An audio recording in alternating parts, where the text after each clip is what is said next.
ఒక్కటి గుర్తుపెట్టుకోండి, రాజకీయాలల్లో ఇంత మోసం చేసే వ్యక్తిని ఒక కడియం శ్రీయన్నే చూసిందని కూడా ఈ సందర్భంగా తెలియజేస్తున్నాను.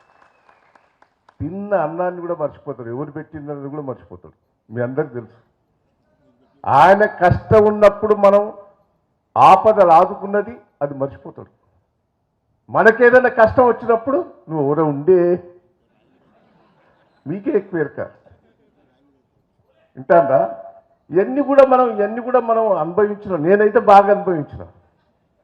ఆయన అవస్థలు ఉన్నప్పుడల్లా సాయం చేసిన జిల్లా ప్రజలకెరికే, అందరికెరికే. ఆయన అన్ని తీర్ల నేను పైకి తీసుకొచ్చినా కూడా నేను తీసుకురాలేదంటాడు. మనం ఏమంటాడు, ఏగా పిల్లతోటి ఓడిపోయింది అంటాడు. నేను ఎన్నిసార్లు గెలిచినా 7 సార్లు గెలిచిన వరుసగా 7 సార్లు గెలిపించింది ప్రజలు. 6 సార్లు ఎమ్మెల్యేగా ఎంపీగా గెలిపించింది, ఒక్కసారి ఓడిపోయినా. ఆయన ఎన్నిసార్లు ఓడిపోయాడు? 4 సార్లు ఓడిపోయాడు. ఓడిపోయాడు నన్ను అంటాడు. సిగ్గున్నదానే మాట్లాడినట్టు. నేను వరుసగా రాజశేఖర రెడ్డి వ్యతిరేకంగా ఉద్యమ సమయంలో ఎన్నోసార్లు గెలిచిన. ఆయన గాడుపులే గెలిచింది తప్ప వరంగల్ ఎంపీగా ఉద్యమ సమయంలో రాజశేఖర రెడ్డి ఉన్నప్పుడు నేను గెలిచాను. ఆయన మొన్న కూడా గన్పూర్ లోపట నీళ్ళు ఇచ్చిండు, మంచిళ్ళు ఇచ్చిండు. రాజన్న పల్లన్న మీరందరూ కష్టపడితే ఆయన గెలిచిండు. వాస్తవం కాదా? ఆ విశ్వాసం ఉన్నదా? ఆయన గెలిచిన తెల్లారి రాజేంద్ర ఒక్కడు మొదలుపెట్టాడు. అది అయిపోయింది. ఇక ఎంపీ సీటు మీద పడ్డాడు. ఏమన్నా ఉన్నదానండి? కేసీఆర్ గారు ఎన్ని సహాయాలు చేశాడే? నీకు ఉప ముఖ్యమంత్రి ఇచ్చాడు, ఎంపీ ఇచ్చాడు, 2 సార్లు ఎమ్మెల్సీ ఇచ్చాడు ఖాళీ ఉండొద్దని. రాజయాసంతో పక్కకు పెట్టి నీకు ఎమ్మెల్యే టికెట్ ఇచ్చాడు, గెలిపించాడు.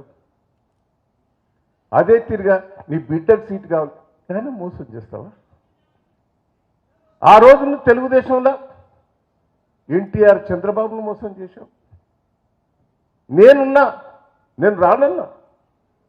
ఉద్యమంలో కేసీఆర్ గారు రమ్మంటే సార్ నేను పార్టీ వదిలిపెట్టిపోతున్నా, నాకు అది అన్నం పెట్టింది. ఎప్పుడైతే చంద్రబాబు గారు ఆంధ్రాకి వెళ్ళిపోయిండో ఆయన ముఖ్యమంత్రి అయిన తర్వాత తెలంగాణలో పార్టీ లేకుండా పోతే నేను అందరం కలిసి ఎమ్మెల్యేలు చేయాలి. నువ్వెప్పుడు చేరినావు? రయ్యిన 10 ఓవుతోటే రయ్యిన వచ్చిన ఇది లేపుతానని. అంటే ఎందుకు ఇంత మళ్ళా సిగ్గు లేకుండా మాట్లాడతాడు. నేను కొన్ని విషయాలు చెప్తా. ఒక టైం ఇవాళ రాజేది పోనీ మళ్ళో రోజు నాది వస్తుంది. నువ్వు ఏడ పుట్టినావు, ఎట్లా పుట్టినావు, ఏ కులంలో పుట్టావు, నువ్వు ఎట్లా పెరిగినావు, మొత్తం నీ చరిత్ర చెప్తాడు ఆయన. తొందరపడ అదో రోజు వస్తుంది. ఇవాళ రాజన్నదే పోవాలి, మళ్ళో రోజు నాది పోతుంది. దయచేసి ప్రజలందరూ కూడా జిద్దుగా ఉన్నారు. నేను కార్యకర్తలందరికీ రిక్వెస్ట్ చేస్తున్నా, ఊరుకు 10 మంది చాలండి. ఊరుకు 10 మంది చాలు. లీడర్లంతా పోనీయండి, అవినీతి పనులందరూ పోనీయండి, బిల్లుల కోసమో పైరోల కోసమో పోయేటోళ్ళు పోనీయండి. ఊరుకు 10 మందిని మీరు కార్యకర్తలను కాపాడండి. ప్రజలు అరే కేసీఆర్ గారిని పోగొట్టుకున్నావు, కాపాడుకోవాలి, ఏదన్నా ఓటేసి కృతజ్ఞత చూపెట్టాలని పార్లమెంట్ ఎన్నికల్లో సిద్ధంగా ఉన్నారని కూడా ఈ సందర్భంగా మీకు తెలియజేస్తున్నాను. రెండవది, కేసీఆర్ గారుని మోసం చేశాడు కడియం శ్రీహరి. ఆ కసి కూడా తీసుకోవాలని ప్రజల లోపల ఉన్నదని కూడా ఈ సందర్భంగా మీకు తెలియజేస్తున్నాను. దయచేసి నేను చాలా నియోజకవర్గాలు తిరిగాను. నిన్న ఒక కరువు పనికి పోయిన ఒక 100 మంది లేడీస్ మా దగ్గర బోడెనుకుంట తాను. ఆ తండల కరువు పని పోయి ఓ టీవీ ఇంటర్వ్యూ చేసింది, మీకు సోషల్ మీడియాలో వచ్చింది. 100 మంది లేడీసులు కేసీఆర్ గారిని పోగొట్టుకున్నాం, రేవంత్ రెడ్డిని తెచ్చుకొని నాశనం అవుతాను, మళ్ళా కేసీఆర్ గారిని తీసుకొచ్చుకుంటామని ఓపెన్గా ఆ మహిళలంతా చెప్పారు. బయటపడరు. నాకు తెలిసిన కాడికి అధికారం ఉన్న పార్టీకి వ్యతిరేకంగా మాట్లాడాలంటే ఓటర్లు మాట్లాడరు. ఒక కార్యకర్తలు మాట్లాడతారు కానీ ఓటరు మాట్లాడు. ఇలా బహిరంగంగా మాట్లాడుతున్నారు. దయచేసి నేను ఒకటే రిక్వెస్ట్ చేస్తున్నా, వీళ్ళు ఆదాయం మొత్తం పడగొట్టిపోయారు. మీరు చూడండి ఒకసారి, రోజుకు ఉదాహరణకు 100 కోట్ల ఆదాయం వస్తే 40 కోట్లకు పడిపోయింది. జీతాలు ఇచ్చలేని పరిస్థితి లేదు. ఇండస్ట్రీలు, ఐటీ కంపెనీలను, రియల్ ఎస్టేట్ల మీద పైసలు పీడించి వసూలు చేస్తాడు రేవంత్ రెడ్డి గారు. వసూలు చేస్తా అంటే మొత్తం రియల్ ఎస్టేట్ అంతా పడిపోయింది. హైదరాబాద్లో భూమి కొంటోళ్ళు లేడు. మీ గన్పుల్లోనే కానీ ఇంకా మీ ఊళ్ళల్లో భూములు ఇదివరకు 50 లక్షలు 30 లక్షలు అడిగినోడు ఇప్పుడు 10 లక్షలకు కూడా కొడుకుంటోళ్ళు లేడు. ఉన్నదా కాదా? పోయిందా లేదా? 9 ఏళ్ల నుంచి పెరుకుంటూ వచ్చింది. 1,50,000 ఉన్నది, 50 లక్షలు, కోటి రూపాయలు. ఇప్పుడు ఇది కొత్తాను. ఇదివరకు ఉరుకొచ్చుకునేది కొంటుంది. ఎవరు? ఈ పరిపాలన మీద నమ్మకం పోయింది. దయచేసి నేను కోరుతున్నా, మొత్తం ఆదాయం అంతా రాష్ట్ర ప్రభుత్వం ఆదాయం అంతా గండి పడ్డది. ఒక్క స్కీమ్ కూడా ఇంప్లిమెంట్ చెయ్యరు. నాకున్న అనుభవం మీద చెప్తున్నా. ఒక్క స్కీమ్ ఇప్పుడు రివర్స్ అవుతుందని ఆకస్టుగా చెప్తాడట. అన్ని ఎన్నికలైతే నేను చదువుతాడట. బిడ్డా, నీ గురించి తెలుసు. నువ్వేం మాట్లాడుతావు? అమెరికా ఏం మాట్లాడినావు? బోకర్ మాటలు మాట్లాడి జనం నమ్మిస్తా అన్నాడు. చూసింది అమెరికానా? నీ బోకస్ మాటలన్నీ తెలుసు. దయచేసి నేను ఒక్కటే చెప్తున్నా, మళ్ళా కేసీఆర్ గారిని ప్రజలు గుర్తుకునే పరిస్థితి ఉన్నది. రైతు బంధు పెంచడు. నువ్వు చేయదలుచుకుంటే ఒక రైతు బంధాన్ని పెంచవచ్చు కదా. 10,000 నుంచి 15,000 చేస్తాను అని చెప్పొచ్చు కదా. అదే పల్లె ఉన్నది పల్లె, అది కూడా పెంచవచ్చు కదా. కింటాకి 500 ఇస్తే ఏమైనా అయిందా? అది పెద్ద తిప్పికొస్తే 1,500 కోట్లు. అది కూడా ఇచ్చే శాతం అయితే లేదా? బోనస్. అదే తిరిగా మహిళలకు ఆశ పెట్టి 2,500 వరకు వాళ్ళు ఆశపడే, యువకులు ఆశపడే ఒక్క స్కీము, ఒక్క ఆర్టీసీ బస్సు చేసి అది ఇప్పుడు పడిపోదు. ఇంకో 2 ఏళ్ల తర్వాత ఆర్టీసీ దివాళీ ఇస్తుంది, చేతులు ఎత్తేస్తాడు. అప్పుడు అది ఇప్పుడు ఇచ్చేది కాదు పైసలు.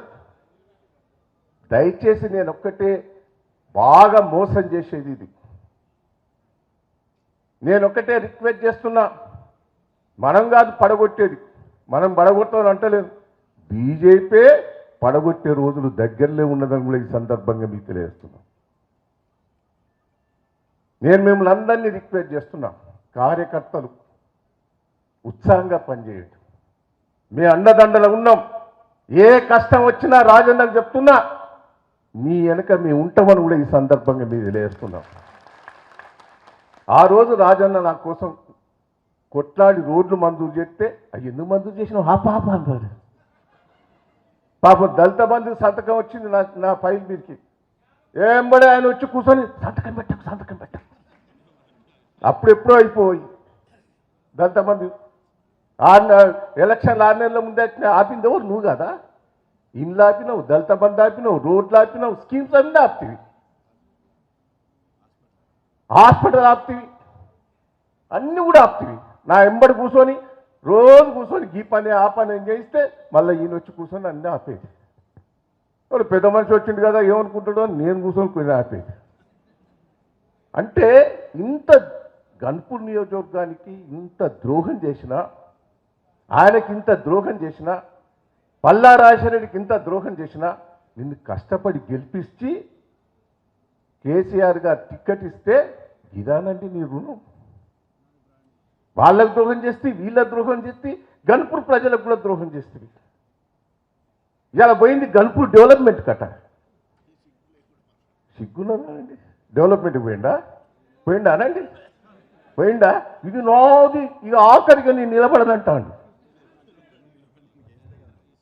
మళ్ళీ ఎట్టేనా తెలుసు, దమ్ముంటే నీకు విశ్వాసం ఉంటే రిజైన్ చేసి నిలబడు.